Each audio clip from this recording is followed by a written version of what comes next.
All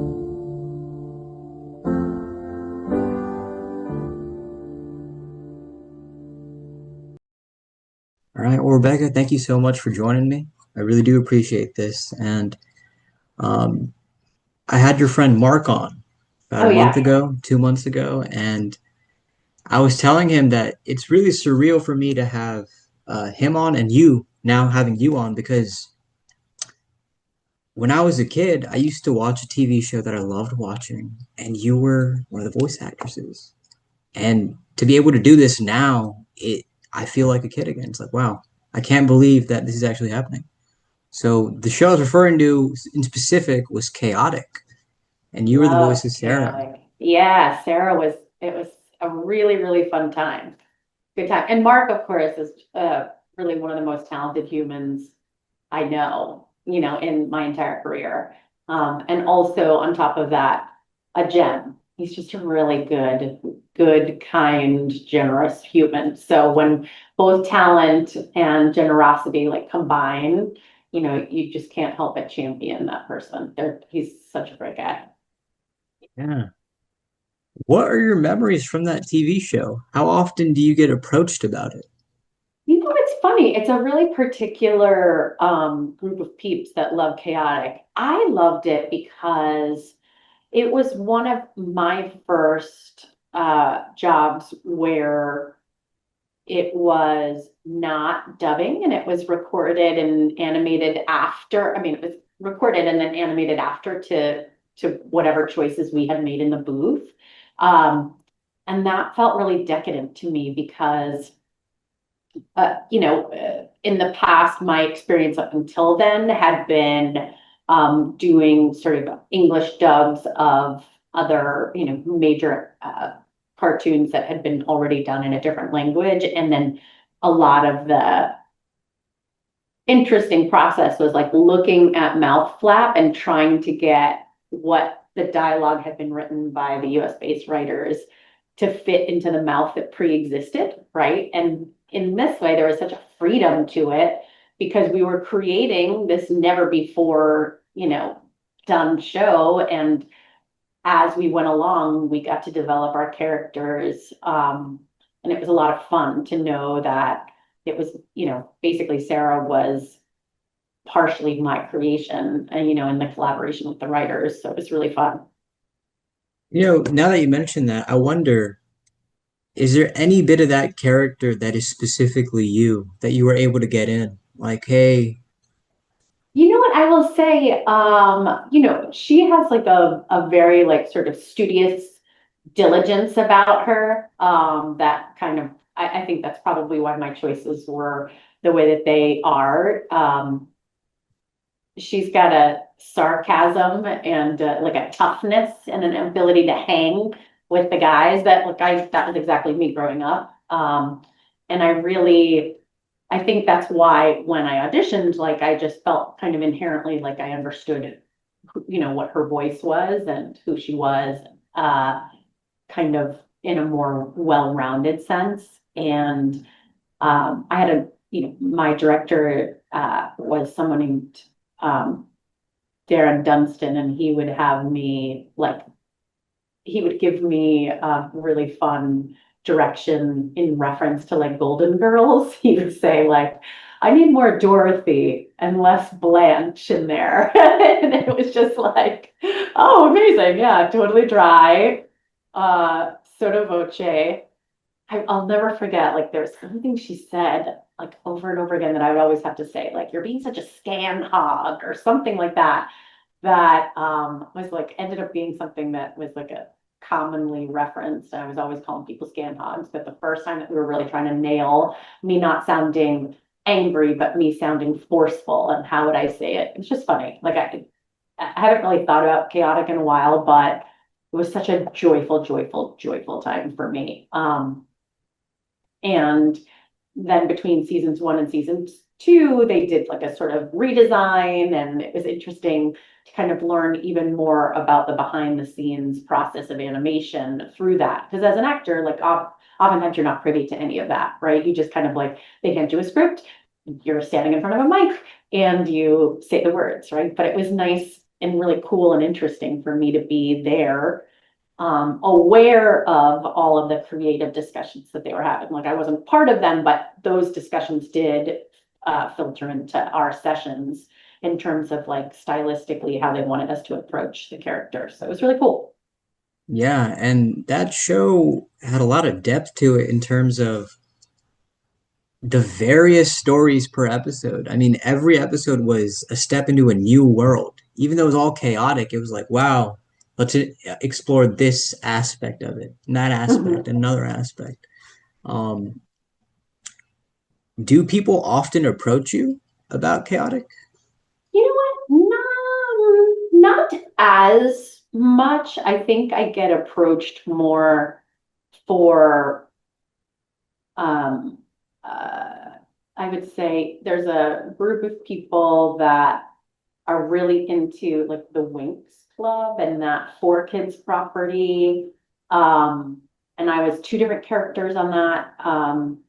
And then there's a group of people that, in my latter part were always about Pokemon and, what we were doing in Pokemon and that was really cool. What I loved, like the difference between a Pokemon and a chaotic, I think you touch upon is like there's real character development and like a really cool plot and world building that, no shade to Pokemon, but Pokemon was a device to be able to sell cards. So there was always a new monster and always a battle and always like you go to this town and then you battle. You go to this province and then you battle.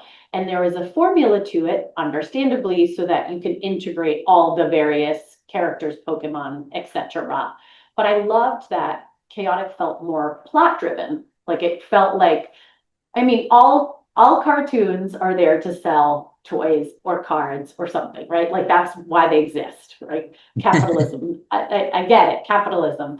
But Chaotic felt like there was a story, more of a story and less of a commercial, if that makes sense. Yeah.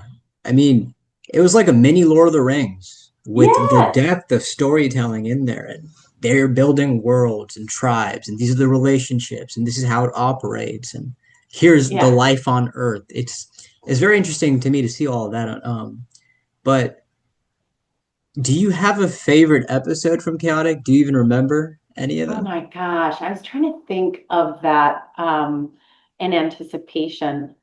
There was so honestly, my overarching memory is Mark's character being hilariously um kind of unintentionally buffoonish, and so whenever the three of us would be together, Jason and Mark and I, it would be super fun of how like the shenanigans that we would get into.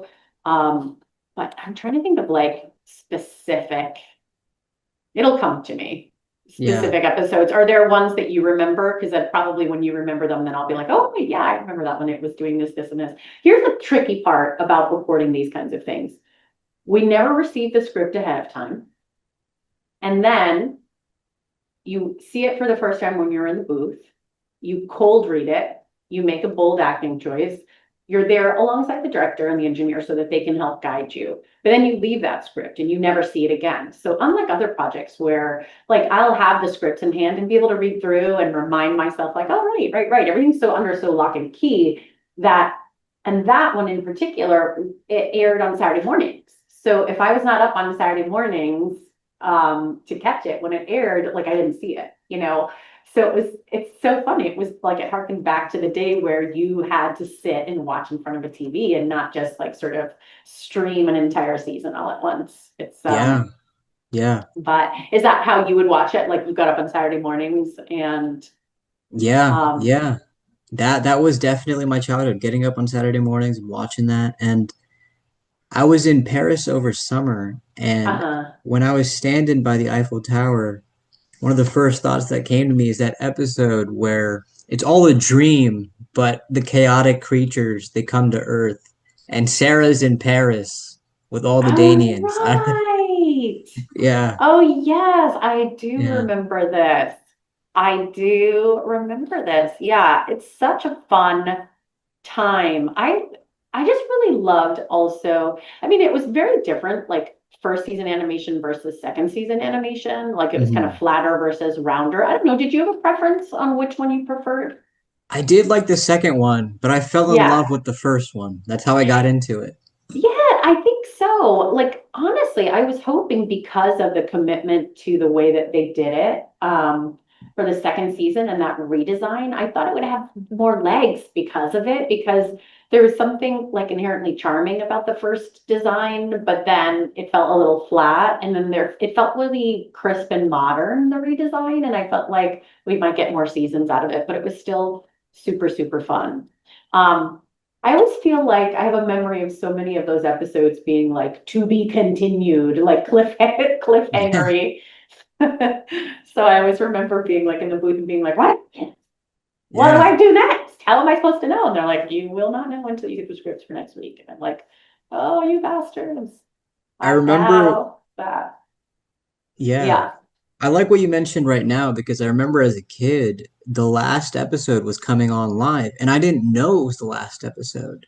Hmm. So I missed it live, but that one ended on a cliffhanger. Do you Yeah. remember when you got the news that it wouldn't be coming back? Yeah, I was bummed. At the time, around the same time, oh my gosh, I don't know if it was that like 2008, I think it was 10 or 2007. 11. Oh yeah, I around that time there were a couple other shows that I was working on, but I just remember thinking like, oh, those were shows where I inherited characters from other people. And Sarah to me was so special because she really felt like me.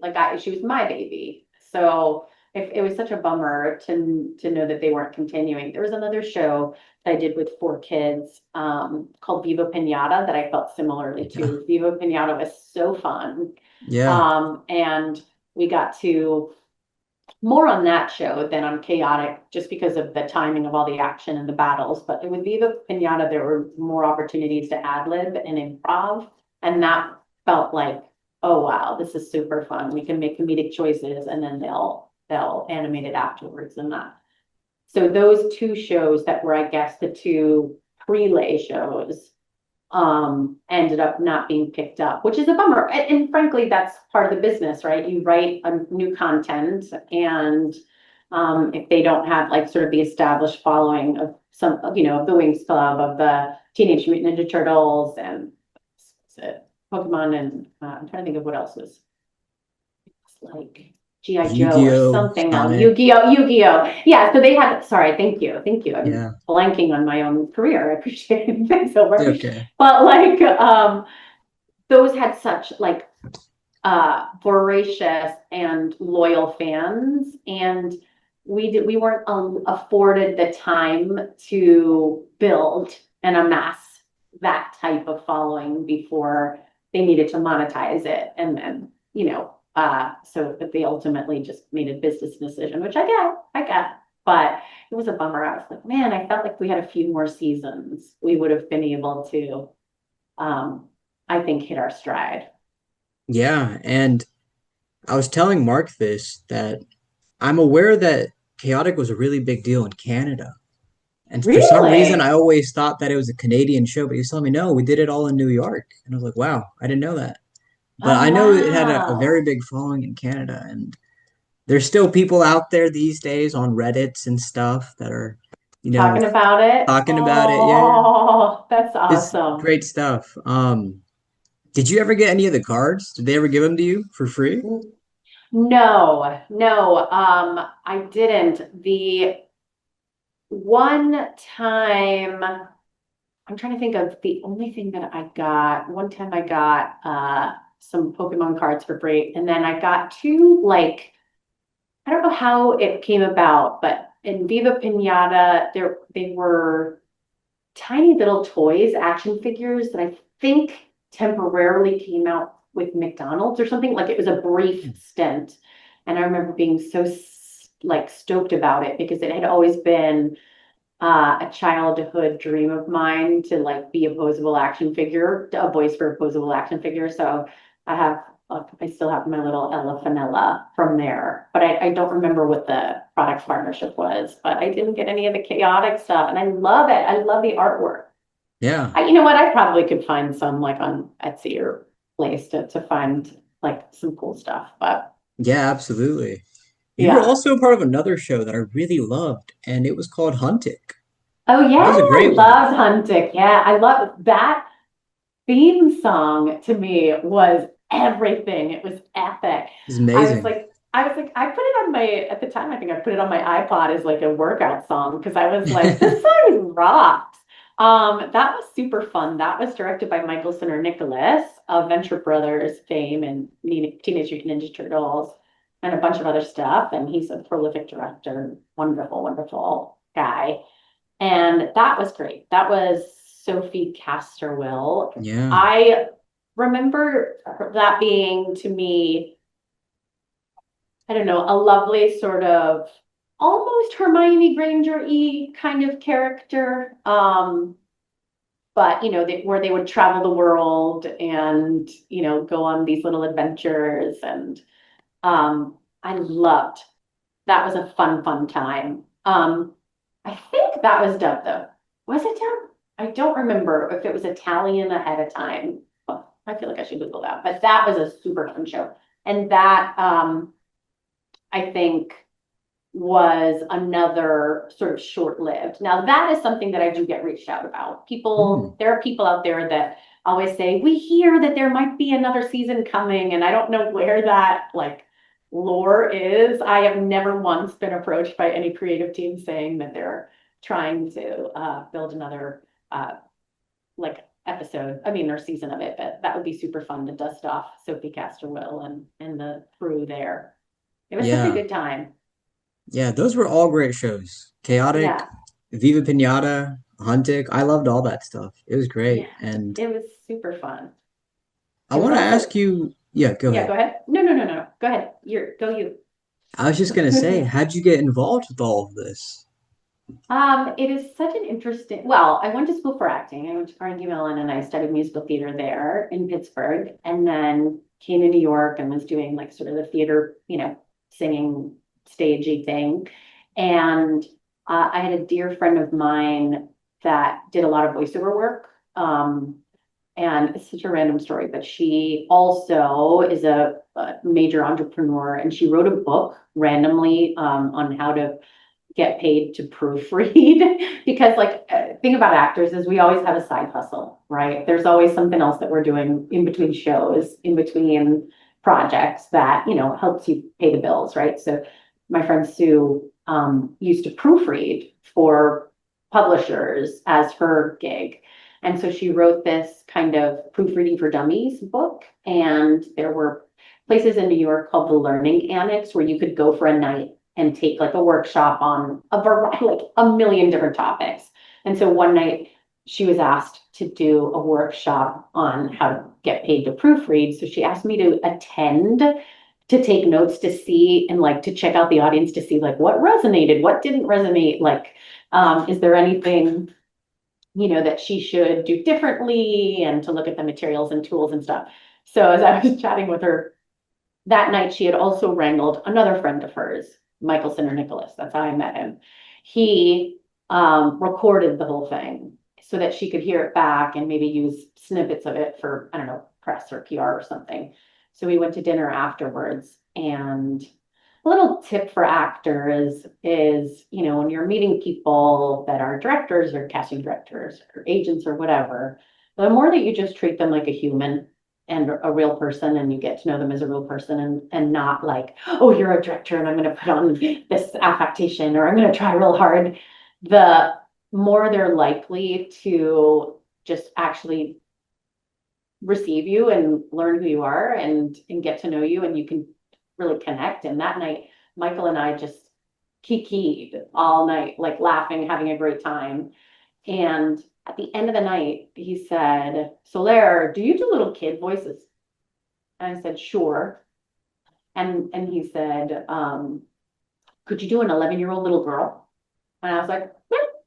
He's like, all right, come in and see me on Wednesday. I'm auditioning people for this little show called The Piano, and I need an 11-year-old little girl. And I was like, okay. And I didn't even think about it. And so I went in, auditioned for Michael, ended up getting the role. Like that doesn't happen also. That's obnoxious. Like to anybody trying to be a voiceover actor, you don't book the first voiceover job you audition for it. Like that is not duplicatable and that is hilarious to me. I understand that. And then from that job, it was like I want to say it was like an 8-part series or something like that. Then Tom Whalen, who is someone who used to direct a lot of Pokemon, and then he was directing this show called Magical Girls Do Re Mi. Um, the girl who was cast originally for the Ray role booked a gig in LA and so wasn't ever able to do the part. And so she had to move to LA. So they were quickly scrambling to do more auditions to replace her. And he asked Michael, hey, do you know anybody that can do an 8-year-old little girl voice? And he said, oh, you should. I just worked with this girl. Her name is Rebecca Solera. You should go check her out. So I went in, auditioned for 4 Kids for that role, booked it. And then kind of the rest was history. Now, throughout this process, I remember my first day of doing Magical Girls Do Re Mi because it felt huge. Because at that point, 4 Kids was like a major, major player, right? And so I went into the booth and I was getting a lot of direction, a lot of direction, a lot of direction. And in my head, I was freaking out because I was like, I wonder why they're giving me so much direction. Does this mean like I'm not getting it right? Like, but I just sort of told myself, imposter syndrome, get out of here. Like, just try it different ways. Don't take this as you're doing it badly. This is you're establishing a character that, they're trying to get the tone right. The first episodes of any show, they make you do a bunch of different things because they don't quite know what the voice is, right? You like kind of settle into a voice with chaotic with all of them. And I just sort of did not allow myself to freak out. And it ended up being great at the end of that session. They were like, that was awesome, Rebecca. I did not know it was awesome throughout the session because it was very serious. There was a few people and they're like, can you try this one? The talk back button. What if that's more of this? Or could you be more earnest? Or could you, they weren't like showing me visual representations of this is great. So you're in like a soundproof booth, right? They're talking amongst themselves. Then they hit a talk back button and say, could you do it one more time, but this way instead? And so you don't know, okay, are they saying, what's going on with this girl? Or are they saying like, yeah, I think so. Or they could be talking about their groceries for all I know. They could have been ordering lunch. I did not know I was in this soundproof booth. But all that to say, this like huge anecdotal tale to say, like, trust your gut, come up with your instinctual choices, make them, and don't let your own like neuroses like mess up and like inhibit you. And so it was Michael Sinner Nicholas at a random seminar at the Learning Annex, booking that show, then booking my very next show. And then I got into, for lack of a better word, like the corral of 4 Kids, where they were like, hey, Rebecca, I have one episode of this show. Can you come in while you're here and just tag on an extra half hour? And just do some miscellaneous voices for me here. Or because a lot of people are like, did you know you were in this show? And I don't remember those things because oftentimes they would make us like, they would tack on an extra session and be like, well, you're here. Can you also do this episode? And I need you to be a monster. Or this episode, and I need you to be this person. And then again, it's the same situation. You walk in, there's a script. You have no context. You're maybe have 4 lines or 5 lines, and you leave that script there. So there are entire episodes that people are like, no, you're in that show. And I say, I am. I totally have forgotten. But honestly, it was so fun. It was such a wild ride because it like you just walk in, make a silly voice, make another silly voice, and make some choices, leave, and then go about your day. It's like the craziest experience, but it was kind of like voiceover boot camp. And it was a lot of fun. There was something interesting you said. A word of advice, treat them like a normal person. Don't be so giddy. How do Yeah. you do that? Is that something you always knew from the get-go or something you had to develop throughout your journey? I think it was me observing my fellow colleagues in various like audition situations. And I'm also a really empathetic person. I'm a second child. I observe the mistakes of my elders and then think like, note to self, don't do that. And I think I just am someone with like a high EQ. And I could see, like, while I was sitting waiting to go into an audition room, you can kind of see when people's nerves manifest as I talk a lot and I talk fast and I have a lot, energetically, if you're not in that, you can really observe it.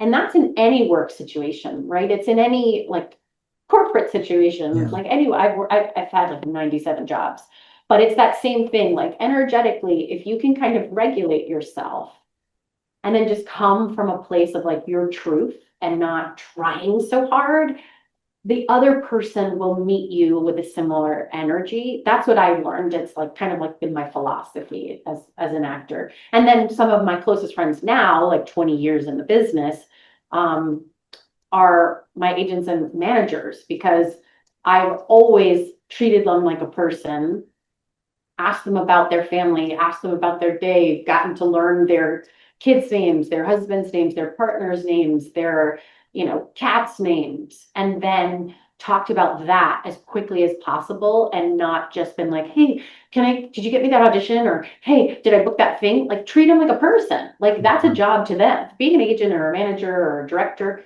that's their job. And they have a whole life. That's just how they're getting paid, right? So they have a whole Yeah. life outside of that. Treat them like people, get to know them as people. And then that relationship, and also your fellow actors, those relationships will last far longer. And then the people that you collaborate with are always going to be the people that just really love to be with you, right? The people that always work together or always cast the same people or bring the same people in. It could be that because they're the most extraordinarily talented people on the planet. I'd like to think like oftentimes I'm brought in because they know I'm reliable, I'm never late, I'm always prepared, I'll always be off book. I'm going to be positive when I'm there in the booth. I'm not going to waste their time. Like I'll joke. I really know them. I'm appreciative, and then I'm out. Like I'm easy. I'm never a Mm. no show. I'm never high maintenance. There's never an ego. It's like it makes what is going to make their life easier in every kind of job that I've had. I've had every job. It's like if you're my boss, my world is to make your life easier and to make hiring me again like a no-brainer decision because she was really funny, she's with it, she's prepared, and she's talented. I know extraordinarily talented people who are extraordinarily difficult to work with, and they don't realize that they're not getting work because they're extraordinarily difficult. Like talent only lasts so long, and then people are like, you know what? I'll deal with the person that I like a whole lot better than the most talented human on the planet if I don't have to deal with like that personality, if that makes sense. I love what you said. Something that I have realized over the past year is so much of life is advertising. You have to advertise Mhm. yourself. And I've been looking for the answer. Like, how do you do that without being giddy? And your answer was beautiful. I'm easy. Just be easy and treat people like regular people. You don't Yeah, have to be so hard. you were so like, I'm gonna be very grateful to you. We had to reschedule this because I got sick, right? And I hate that because I'm not a flaky actor. And if I've told you that I'm gonna be there at 4 o'clock, like, I will be there at 4 o'clock and I'm logging on early, right? That's just the person in me. I'm Cuban. I grew up like in a very sort of like strict immigrant household. Like your word is your bond. But your follow-up and your efficiency and you're like, here's the link, here's that's gonna like it's easy to say yes and be a guest on your podcast because you're efficient, you're helpful, like, and you understood. Like it was so lame that I was sick, but I have a 5-year-old and she brings home diseases from her little kindergarten. And I was just like, oh no, you won't be able to hear me. And you'll see if it's this video, you would have seen like a red circle of doom around my nose. So I really appreciated like you being a human about it and understanding and like working with me to reschedule. For I sure. believe Thank that you. in Thank you all kindly. yeah, I believe that in all facets. Like just Yeah. be your authentic self. The only thing that I would tell young little Rebecca in my 20s when I was auditioning, I wasn't always this chill. I'm an old lady now, right? Then I was just as excited, right? But I would like tell myself, don't mess this up, Rebecca. Take a deep breath. Like take it down. I was at a 10. Take it down to a 7, Rebecca. Take it down. Because my instinct is to jazz hands and make jokes and be too much when I'm nervous. Um, so what I wish I could have told myself is like I describe myself as cilantro, like I'm cilantro. You either love me or I taste like soap. And no matter what I do, if I taste like soap to somebody, you know, I can't change that. Like I truly cannot get them to like me or like my sound. I'm grating to some people. I'm too pingy to other people. People hate these shows. People hate my narration. Like people will hate and love. Like everybody has a ton of opinions, right? All I can say is when I started to really just embrace my own voice and really trust my gut for my own choices and how to perform something, I've booked a lot of stuff and I've gotten hundreds of no's. But that's par for the course. And it's like just reminding myself to stay true to my instincts and not try to be somebody else. Mhm. Because then it's just not going to work.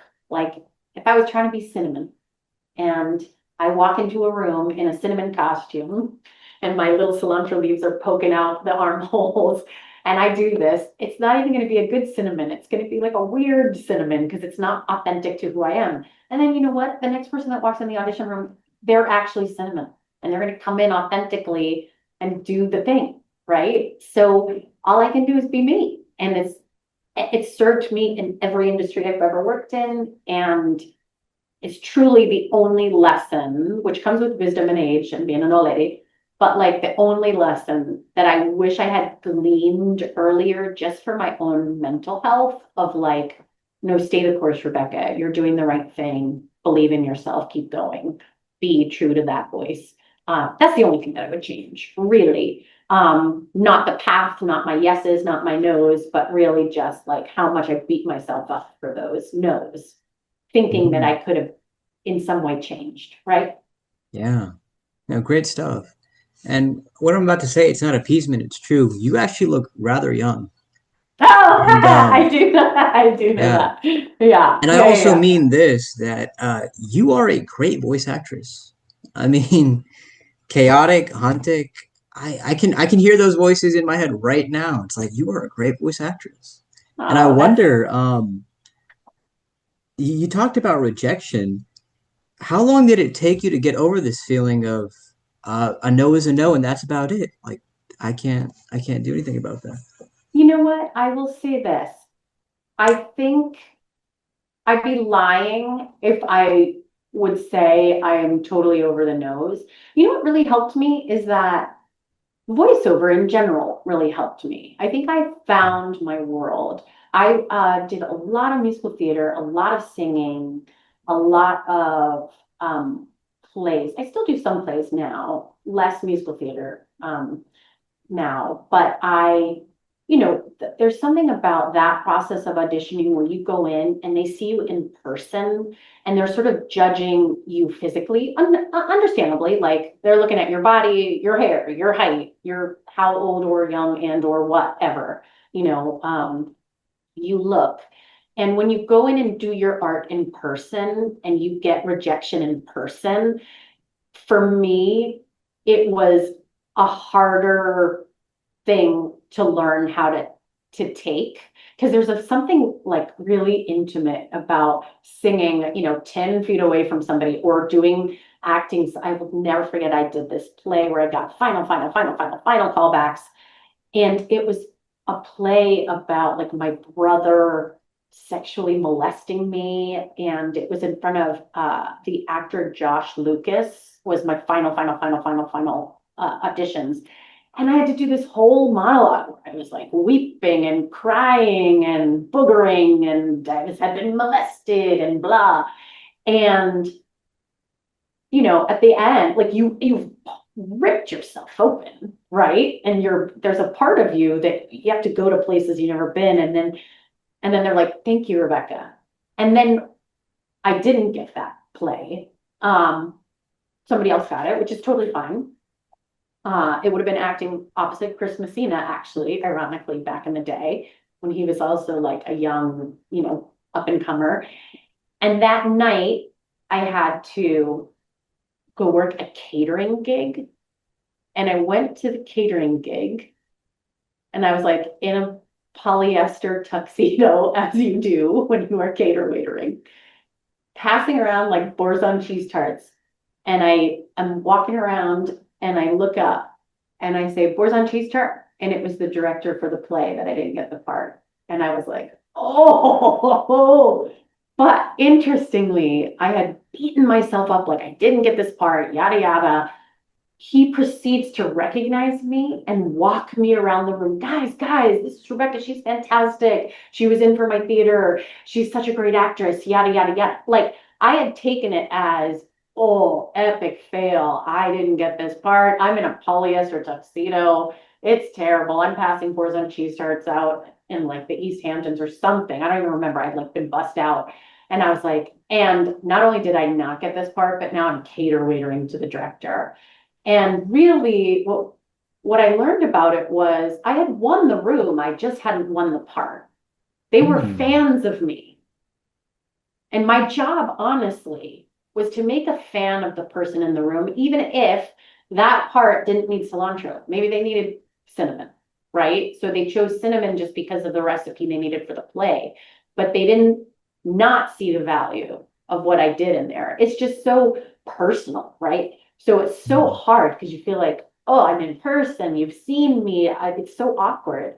But to go back to what voiceover allowed me to do is get a little bit less married to every single audition because it's a volume game, and oftentimes you're like in your own closet and you're making choices and it goes out into the ether and people are just listening to a vocal choice, so you Hmm. feel less judged personally because they don't know what you're looking like. I mean, they can Google you, I guess, but they don't. In general, they're like just listening to a tone of voice, and so there's something sort of detached about it that made it easier to like celebrate yeses or not and like move on from the no's. That being said, there are still huge things that I auditioned for that I'm like, oh man, I really wish I could get this.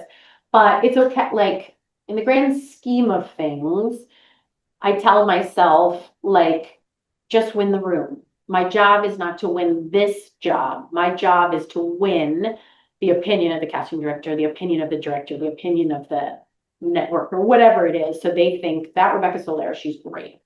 I can't Yeah. use her now, but I like her a lot. Maybe there's going to be something that I can use her for. And Yeah. that's where it's like a super long game, and you just have to be like, they always say paciencia y fe, like patience and faith, like keep it going. Yeah. Thanks for saying So that. I'm a writer, and what you said reminded me of a line I had written. Even though this is a defeat, it's informing a victory later. 100%, I love Yeah. that. Thank you. Thank you. So this is ending in a minute. I have my eye on the time. Can we finish this up on the next session real quick? It'll be the Yeah, same yeah, yeah. link. Of Okay. course, no Awesome. problem. Thank you. Same link. What kind of material do you write? Everything and anything. Books, poems. My friend and I released an album last year, so songs. I just love writing. So I yeah. love that. Thank you. I'm Thank such you. a nerd. I do a lot of audiobook narration as well, Yeah, yeah, and audiobook direction. And I just have such respect for writers. I mean, truly, my entire career would not exist if it weren't for incredible writers giving me ideas and words to put in my mouth that then I can add emotion to. So, love yeah, that. yeah. And you bring them Uh, to life. You really do. Thank you so much. You're making me, yeah. Where are you based? Oh yeah, we never talked about that. I'm in Texas, actually. Oh, what part of Texas? Houston. Get out. So my husband is from the Houston area. I lived in Oh, Sugar Land for 3 years, oh my goodness. and from my sophomore, junior, and senior year of high school. So only 3 years. I'm originally from Boston. And then my father's families from Cuba. And so they had all immigrated to Boston. And then some of them are still there, but some of them thought like, oh, this is way too cold. So a huge faction of them moved to Houston and to like and Sugarland adjacent. And so Wow. I know, That is yeah, so mad love, interesting. Yeah, mad yeah, yeah. love. I miss some. I live in New York City now, and I love it. I love it. It's definitely my pace. But man, do I miss good Tex-Mex. Yeah. Texas, there really is no place like Texas. For me, it's like No. home. Anywhere you go, you come back. It's like, yeah, it's home? Yeah, it's great. Great barbecue, great food, great. Oh my gosh, there's this one place that I used to love going to, Ragin' Cajun. I don't even know if it's open anymore, but for like crawfish boil, Yeah. gosh, now I'm just talking about food. That is not exciting to your listeners. But Houston's such a good town. It really is. Yeah, yeah, yeah. It's Yay. I always tell people it's a secret gem and I like to keep it that way. Nobody really comes to Houston, but that's Mhm. okay. We don't need to be a touristy city. Yeah, Yeah. yeah, it's so great. It was coming from Boston. Like, you know how when you're driving Houston, you can drive one end to another end and it will be an hour and you're still in your Yeah. car, right? Like Yeah. if you drive an hour outside of Boston, you're probably in Rhode Island, maybe in Connecticut. Like, it's small. New England's, small, much Yeah. smaller little states. And I remember like everything when I first moved there, uh, they're like, oh, it's not bad. It's like 40 minutes. And I was like, everything takes 40 minutes to get to this, like Yes. 30 minutes, everything. Yes. But yeah, I've loved my in-laws were there. And that's where I met my husband. Yeah. So That's amazing. If I'm not mistaken, Mark, I think his wife is also from Houston. He lives in mm, Austin, and I was just so yeah, surprised. Yeah. yeah, they relocated. They've been in New York forever. It was kind of one interesting thing about COVID is that I was able to work remotely. We ultimately, my agents kind of in mid-March were like, we think this is going to last um, a little bit. We had no idea how long it was going to last, but they're like, we think it's going to be like a month or so. And if you can get your home booth broadcast quality, then you'll be able to book work in ways that other people that aren't able to do that. So my husband and I like flipped we had a booth in my closet, as you do in New York, and it was good enough for like voiceover auditions, but it hadn't been like souped up for broadcast quality. So we did that quickly, and we did a lot of loop groups and film and television out of that closet. And that was Mm. actually the year that my daughter was born. So I was like holding a baby while doing a Zoom while recording a movie. It was just like a crazy time. Um, but I say that because a lot of the work then has permanently shifted to, you can do this from a home studio. You don't necessarily, before you had to be in LA and or New York or, other major markets. And now forever, if you have broadcast quality, you can, be in Iowa as long as you have representation or a reputation and people can find you, right? You don't have to meet them in person to like sort of build legitimacy. Yeah. I think you might have a great answer for this question. Where does insecurity belong in a thespian, in an actor, actress? Hmm. I do not, let's see. Look, insecurity is, I don't know of another, well, all artists, right, are constantly putting part of their heart into their work in a critical way, right? It's if you're doing an Excel spreadsheet, you can have thought of the strategy and put it in, but and maybe have like a real sense of like ownership over the work that you're doing. But it doesn't ever feel like if someone's critiquing that work, that they're critiquing you in a way, right? Like, or part of your essence of you. And I think with artists in general, we put a little bit of our soul or our heart, our spirit into what we do. So as we hear no, or something that we're really proud of, you can go on the internet and find in 30 seconds, like 100 people who will tell you that you suck, right? So is it natural to be insecure? Of course, of course. The only thing that can combat insecurity is experience. And the more that you have experience, the more that you can quiet the, imposter syndrome that you have. But it never fully goes away, like I have little things that I do still to this day that if like I'm in a play and I'm about to walk into, the scene one of the play, while I'm getting dressed, I have this thing where I have to say every line from the first scene, everybody's character.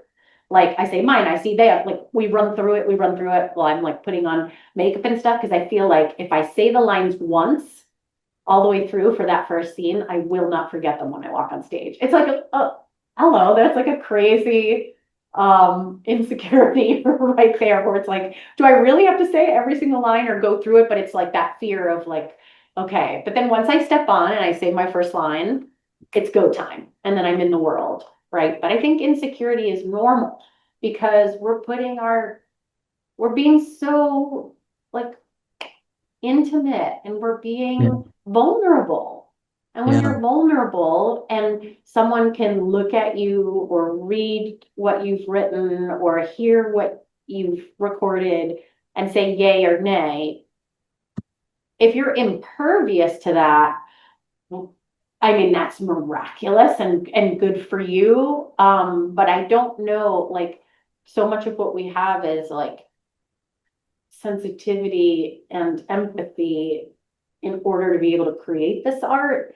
So that falls oftentimes like step by step in line with a little bit of insecurity. Like Yeah. I don't know. I think the day that I no longer am insecure is maybe the day that I'm hardened too much and I'm not, able to really create authentic art. But I hope that my experience gives me enough that I'm not like cocky, but that I'm still open for direction and to collaborate, which is my favorite part of the process. But it doesn't like paralyze me. Like Yeah. I don't know And if thank you that's the for saying answer that. that was helpful, No, but it was because something I've been thinking about is maybe losing insecurity is a mistake. And another thing I realized in the past year is that you can't let insecurities stop you. And if anything, they should help you contribute to, whatever you're creating. yeah, So and it's thanks for saying that. inspirational. Like honestly, very much respect your cold outreach to say like, hey, you don't know me from Adam. I'm doing this podcast. I love an ask. That puts like you put yourself out there, and I could have been like, A, I could have ignored you. B, I could have been rude or something, or like I'm not. But it's hard for anybody to say, hey, I want to learn this subject matter, and you are somebody I really respect, and can I take you to coffee for 15 minutes? And most people are going to say no, right? But you Yeah. don't care about the no's. Those are the people you weren't supposed to talk to. The people that you are supposed to talk to, even if they end up being total assholes, right, are the people that you're supposed to learn some sort of salient message from. So Yeah. from you, I learned, Rebecca, who aren't you reaching out to or making an ask of because you're being a little insecure in some Hmm. part of my life, whether it's my art or my personal life or my other professional lives. Like, how am I not making the ask? And like super inspirational that I'm like, listen, if Thank he you, can do Rebecca. it, I can do it. Yeah, I Yeah, that's kind of appreciate you to it. say. That is kind of you to say. And I love how you said that if they say no, you weren't meant to talk to them. You were not meant to talk to them. It wasn't yours. Yeah. That's not a There's conversation this you're supposed to have. there's this interesting thing this one film director said on a podcast. He said, the beauty of rejection is that you never fall in love with the illusion. I was like, yeah, that's great. It was M. Night Shyamalan. I'm like, that's a good one. That But is a good yeah. one. Yeah, I think even with books, right? I'm one of those people that I have to finish every book I start. I know there are people that are bored, and I no judgment on that. And it's because I am of the mind that if I get the book's 500 pages and I'm reading and reading and I'm not loving it, but there's a sentiment or a sentence, just like you said, on the last page that really, for whatever reason, is resonating with me. It could have nothing to do with the plot of the book or whatever, but it's just something that really resonated with me. I think, haha, this sentence right here has made me reflect for whatever reason it made me reflect. That's the reason I read this book. Yep. Or it could be this person has described the character as having gold flecked eyes 900 times. My lesson is, Rebecca, if you ever put pen to paper, gold flecked eyes is not the way to, like, there's some Mm, lesson in yeah. everything, right? There's Yes. some, or there's a character that I can like file away as somebody that I might try to put a voice to. Like there's something that I can learn from everything, whether it's a good lesson, a bad lesson, something that's inspirational or cautionary, you know? Um, and if you make any one conversation too precious, you're not really participating in it anyway, you know. Yeah. Like I think the only person I would totally geek out over if I met them and probably not be able to be present in front of would be Julie Andrews, who is like my childhood, I mean, especially being like loving singing, like being a soprano and like I just, Mary Poppins and The Sound of Music and Victor Victoria, like to me, like she is probably, I could meet hardened world leaders and figure out a way to regulate myself and have a conversation with them. But I think with her, I'd probably be like, oh my God, I love you.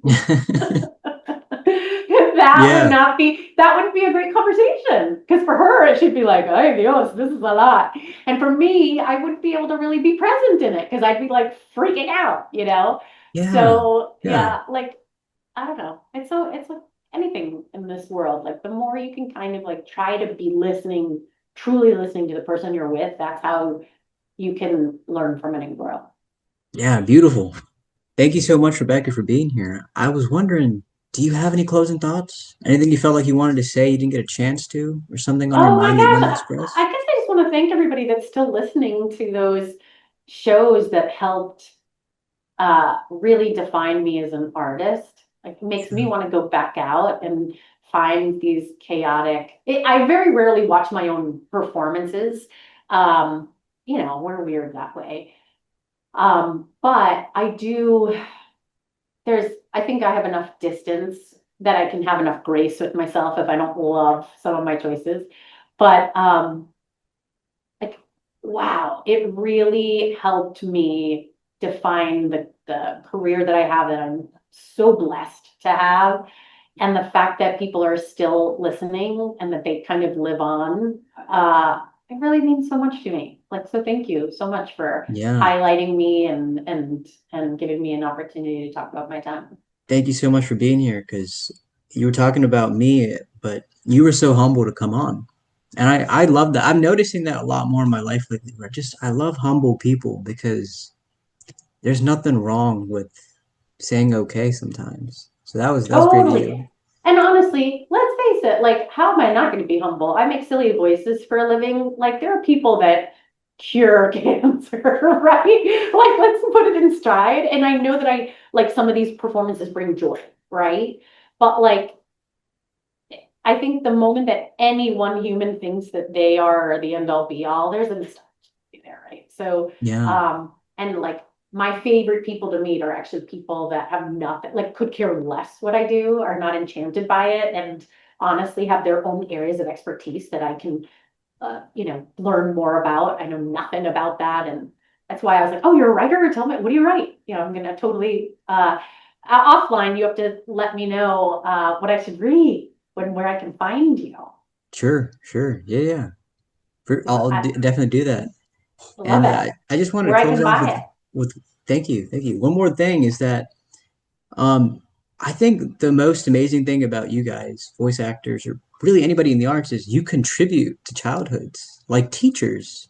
So right Hmm. now it's like, wow, I'm coming face to face with a teacher in a way because that Yay. Oh, formed a lot of that's my super childhood. cool. So it's really cool, and I wonder how often you think about that, like all over the world, people in Canada, in the U.S., France, even that watch that show or any of those shows, and it means something to them at a time.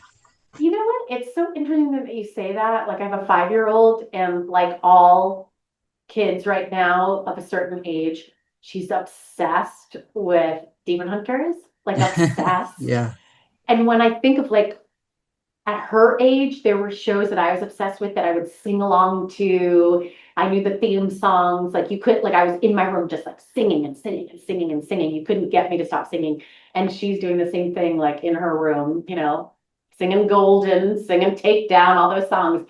And it like I see it now as a parent in a way that I never did before, how much like the lessons that she learns in confidence and toughness and independence through the media that she's consuming, and of course I have like a very strong influence on what I allow her to watch. But it didn't occur to me until you just said this that I have, in my very small way, been that sort of influence to the generation right before. So that was really Yeah, cool. Thanks for I've never thought about it in that context.